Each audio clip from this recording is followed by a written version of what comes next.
Okay, so first this thing came out. That was the back, which goes up against that spring. Here's the spring.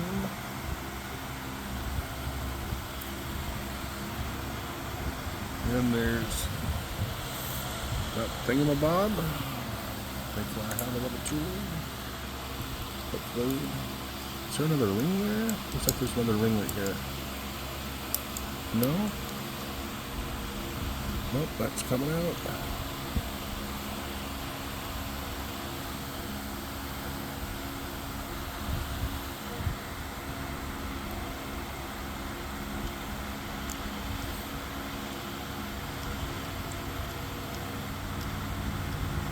Feels like it's stopping.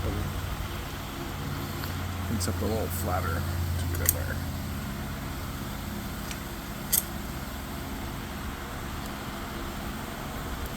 Nope, too big. Okay, so I used a nail to pull that out. That's the direction that goes.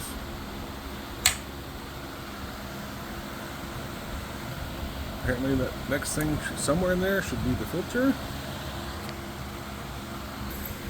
Okay, so after looking, the filter, actually I thought it was bigger, so that's right here. There looks like to be a little piece of metal shaving. Otherwise, I don't think that's enough to restrict as much as we are, but at least we got that. I'll get that off and put it back together.